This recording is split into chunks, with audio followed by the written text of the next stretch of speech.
Και να περάσουμε τώρα στους δημάρχους, στο στοιχείο. Επόμενο τιμούμενο πρόσωπο είναι ο κύριος Δημήτρης Αγιαννάς, είναι ο πρώην δήμαρχος Ημιτού. Και να προετοιμάζονται για την τιμητική πλακέτα ο κύριος Παντελής Ειρηνάκης, μέλος του ΔΣ της ΕΝΤΑ, η κυρία Μαρία Ανδρούτσου, μέλος του ΔΣ της ΕΝΤΑ και της ΠΕΔΑ και ο κύριος Νίκος Λεβετζοβίτης, μέλος του ΔΣ της ΠΕΔΑ. Ο κύριος Αγιαννάς γεννήθηκε στην Αρκαδία και ζει στον Ημιτό από το 1955.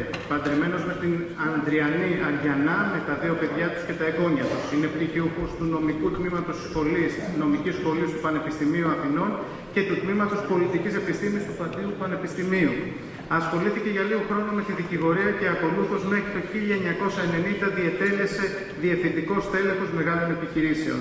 Το 1982 εκλέγεται για πρώτη φορά Δημοτικός Σύμβουλος Ημιτού με δήμαρχο τον αείμνηστο Ανδρέα Λεντάκη, όπου και επανεκλέγεται το 1986. Το 1991 εκλέγεται δήμαρχος Ημιτού, όπου και παρέμεινε σε αυτή τη θέση ευθύνης, εκλεγόμενος για 4 τετραετίες έως το 2006, αναβαθμίζοντας με τους συνεργάτες του, με το έργο του και τις δράσεις του, οργανωτικά τη λειτουργία του Δήμου και την ποιότητα ζωής, δίνοντας έμφαση κυρίως σε έργα υποδομής, αντιπλημμυρικά και όχι έργα βιτρίνας. Από το 2006, παρά το ότι δεν εκλέγεται δήμαρχος, παρέμεινε στα έδρανα του Δημοτικού Συμβουλίου και πάντα με αίσθημα ευθύνης απέναντι στους δημότες του, συμβάλλει με τις θέσεις και τις απόψεις του ως Δημοτικός Σύμβουλος της Αντιπολίτευσης. Είναι εκλεγμένος πρόεδρος του Ευρωπαϊκού Ομίλου Εδαφικής Συνεργασίας Αμφικτιονία, που περιλαμβάνει 40 περίπου πόλεις από 9 κράτη της Ευρώπης, έναν από τους 9 πρώτους που ιδρύθηκαν ολόκληρη την Ευρωπαϊκή Ένωση και ο πρώτος στην Ελλάδα. Από το 1999 μέχρι το 2006 διετέλεσε μέλος του ΔΣ του Εθνικού Κέντρου Δημόσιας Διοίκησης ως εκπρόσωπος της ΚΕΔΚΕ. Την περίοδο 1999-2002 διετέλεσε μέλος του ΔΣ της Τοπικής Ένωσης Δήμων και Κοινοτήτων Νομού Αττικής. Από το 2003 έως το 2006 μέλος της Επιτροπής Διεθνών Σχέσεων της Κεντρικής Ένωσης Δήμων και Κοινοτήτων Ελλάδος και της Επιτροπής Δημοσίων και Διεθνών Σχέσεων της ΤΕΤΝΑ. Υπήρξε μέλος της Γενικής Συνέλευσης της ΚΕΔΕ και μέλος της Επιτροπής Διεθνών Σχέσεων της Περιφερειακής Ένωσης Δήμων Αττικής. Να καλέσουμε τον κύριο Αγιαννά.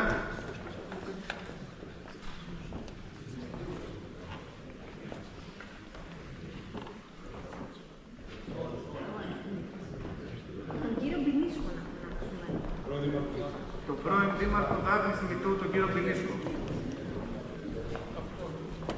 Κύριε Λεπετσοβίτη, άρα.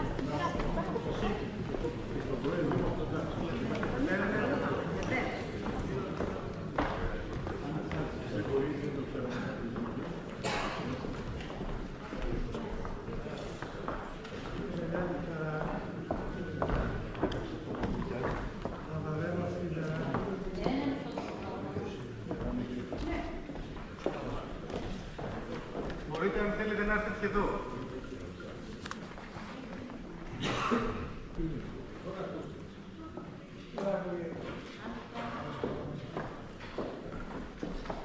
Είπα ότι είναι μεγάλη χαρά να βραβεύω σήμερα σαν συναδέλφους έναν αδερφό.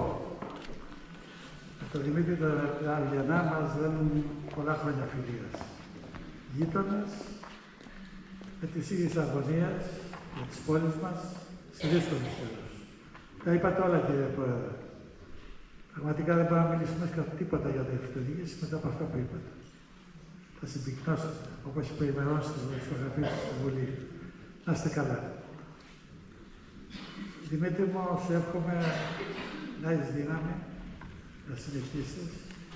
Τα λίγα από το βιογραφικό σου, νομίζω περιέγραψε την πορεία σου, την οποία εξάλλου συνεχίζει. Είναι επικεφαλής Δημοτικής Παράταξης στο Δήμο Δάφνης που και σήμερα, παρόν όχι μόνο στα σύνορα εντός των σύνορων της Ελλάδας, αλλά παρόν και μέσα από τον Ευρωπαϊκό Όμιλο Εδαφικής Συνεργασίας στην Αμφικτιονία των Ανθρωπινών Πόλεων της Μεσογείου, που είχαμε την τιμή και τη χαρά να συνεργαστούμε αρκετά χρόνια, όπως και στην Επιτροπή Διεθνών Σχέσεων της ΤΕΠ, που έχουμε να έχει υγεία, να συνεχίσει όσο θέλει, γιατί νομίζω ότι αυτά τα πράγματα λίγο μας τρέφουν και μας. Να είστε καλά, καλή χρονιά και καλά Χριστούγεννα, αγαπητοί. Να είστε καλά.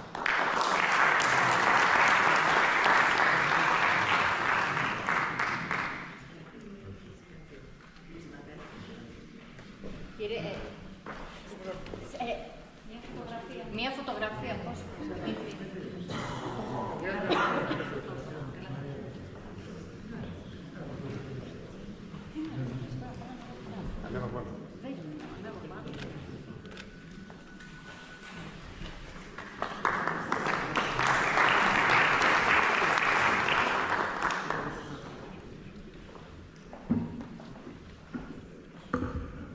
Ευχαριστώ τον Παντελή. Να σημειώσω εδώ ότι όπου πηγαίναμε και δεν βλέπαν τον έναν, ψάχναμε και για τον άλλον. Συνεργαστήκαμε τόσο στενά μαζί, ήμασταν τόσο φίλοι και πιστεύω ότι κάτι καταφέραμε. Κύριε Πρόεδρε της Βουλής, κύριοι Υπουργοί, κύριοι Βουλευτές, αγαπητοί Πρόεδροι Πέδα και Δημάρχων, με είχε προειδοποιήσει ο Κώστας ο Αναστόπουλος ότι είναι μια στιγμή συγκίνησης και που περνάει μέσα εκείνη τη στιγμή όλη η ζωή σου, όλα τα χρόνια που έχεις περάσει. Πράγματι έτσι είναι. Μόνο που ξεκίνησε λίγο πιο νωρίς. Όταν έψαχνα τις φωτογραφίες που μου είχε ζητήσει κάνει, εκεί υπήρχε συγκίνηση. Συγκίνηση, χαρά και λύπη μαζί. Συγκίνηση με χαρά γιατί είδα πρόσωπα που είχα γνωρίσει όλο αυτό το διάστημα, είτε από την αυτοδιοίκηση, ο πόλητος της αυτοδιοίκησης, Παπαδιονυσίου, Ευσταθιάδης, Δεντάκης, Κουκουβίνος και άλλοι πολλοί, της πολιτικής, ακόμα και του καλλιτεχνικού χώρου λόγω της ενασχόλησης με το θέατρο Γράφων Μελίνα Μερκούρη. Και εδώ θα ήθελα μια σημείωση να πω για την πράγματι,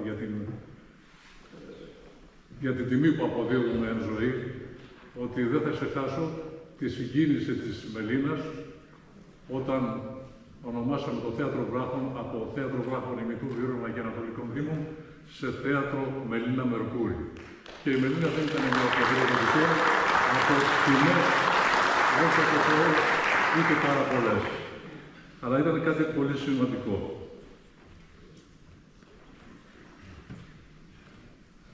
Έρχομαι τώρα στην θητεία. Κάποια στιγμή το 1982, το μακρινό αυτό, παίρνω ένα τηλέφωνο από το γραφείο του Λεντάκη, νομίζω ήταν σύζυγός του. Το βράδυ, κυρία Διανά, έχετε συνδυασμό στο σπίτι του Λεντάκη. Λέω τι συνδυασμό.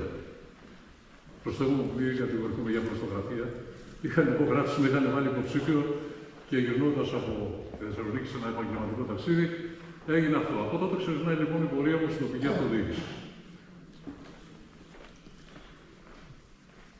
Και συνεχίζεται μέχρι σήμερα. 42 χρόνια περίπου.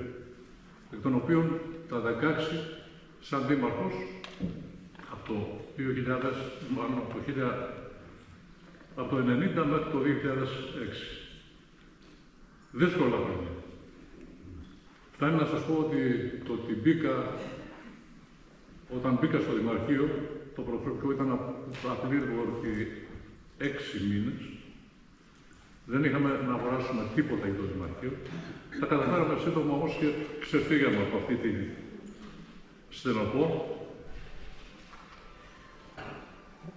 και προχωρήσαμε όλο αυτό το διάστημα με σημαντικές δυσκολίες. Και εδώ θα ήθελα να πω και στον Υπουργό και στον Πρόεδρο ότι όταν ακούμε εμείς οι παλιοί μεταρρυθμίσεις, κρατάμε ομπρέλα και φοβόμαστε, κρυβόμαστε. Γιατί πολλές φορές υπάρχει ανταγωνισμός δυστυχώς μεταξύ κεντρικής διοίκησης και τοπικής αυτοδιοίκησης. Δεν είναι η ώρα να τα λέμε αυτά, αλλά θα πρέπει κάποτε να καταλάβουμε ότι είμαστε συμπληρωματικά ο ένας προς τον άλλον και δεν είναι το χέρι, το μακρύ της κεντρικής εξουσίας η τοπική αυτοδιοίκηση. Πολλές φορές αρμοδιότητες, κυρίως χωρίς πόρους, για να μπορούμε να ρίχνουμε το φταίξιμο στην τοπική αυτοδιοίκηση. Θα μου πείτε τώρα την αρχή. Είναι ώρα για τέτοια λόγια. Καλό είναι να ακούγονται όλα αυτά. Θα ήθελα λοιπόν, τελειώνοντας, να σημειώσω και κάτι ακόμα που με απασχολεί και με απασχόλησε από χρόνια. Σε συνέχεια του Λεντάκη είναι το λεγόμενο κυβερνοπάρκο που πρόκειται να γίνει στην Πυρκάδα. Δεν είπε κανείς να το δώσετε όλο στην τοπική αυτοδιοίκηση. Είχαμε προτείνει, υπήρχε στο σχέδιο πόλεως, το τι πρέπει να γίνει μέσα εκεί. Ξαφνικά ένα πρωί ο Πρωθυπουργός, χωρίς να ενημερωθεί κανείς, χωρίς διαβούλευση, χωρίς τίποτα, εξαγγέλει, ερχόμενος στην Πυρκάδα, την δημιουργία του πάρκου Λεντάκη. Το Λεντάκη δεν θα ταιριάζει σε ένα τέτοιο πάρκο, γιατί είχε πολεμήσει ο Λεντάκης για το τι θα γίνει μετά, φεύγοντας από Πυρκά, κάτι που θέλαμε πάντα να διώξουμε, αλλά χωρίς να επηρεάζουμε καταστάσεις λόγω της σπουδαιότητας που είχε το εργοστάσιο σαν πολεμική βιομηχανία και την εθνική του σημασία. Έτσι λοιπόν, θα ήθελα να ξανασκεφτούμε ότι σε μια περιοχή, όπως είναι ο Ημιτός, που είχα κατεβάσει στο ύψος στα 13 μέτρα, ένας συνοικισμός που έχει γίνει μετά από το Βύρωνα, μετά την Καρσιατική καταστροφή, με δρόμους στενούς κτλ. Το να φτιάξουμε κτίρια 28 μέτρων με ανεβασμένο συντελεστή κτλ. Χωρίς καμία συζήτηση και διαβούλευση με την τοπική κοινωνία, νομίζω ότι δεν είναι σωστό. Σε μια στιγμή μάλιστα που το τσιμέντο κυριαρχεί, τα πάντα καίγονται στην Αττική, πράσινο δεν υπάρχει πουθενά και εμείς πιστεύουμε και άλλο τσιμέντο, και άλλο τσιμέντο, και άλλο τσιμέντο. Θα ήθελα εδώ τελειώνοντας να ευχαριστήσω και να επεκτείνω τη ζημί τόσο στους δημότες που με ψήφισαν τόσα χρόνια, όλους τους συνεργάτες που κατά καιρούς είχα μαζί μου, γιατί κανένας δήμαρχος δεν κάνει τίποτα μόνος του, χωρίς συνεργάτες και χωρίς πλάτες, ενώ βοηθητικές.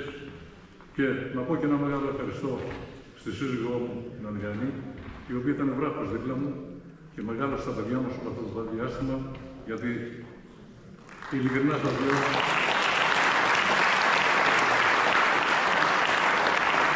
τα παιδιά μου δεν είδαν τον πάθος όλο αυτό το διάστημα όπως θα έπρεπε να είμαι και αυτό το χρωστάω και το νιώθω βάρος στη συνείδησή μου. Έχω όμως να πω κάτι ακόμα. Θεωρώ μεγάλη επιτυχία μου, πέρα από λάθη, τα υπόλοιπα έχουν γίνει κτλ. Μεγάλη επιτυχία μου το ότι τα παιδιά μου περπατάνε στον δρόμο με ψηλά το κεφάλι και δεν τρέπονται για τον πατέρα τους. Σας ευχαριστώ.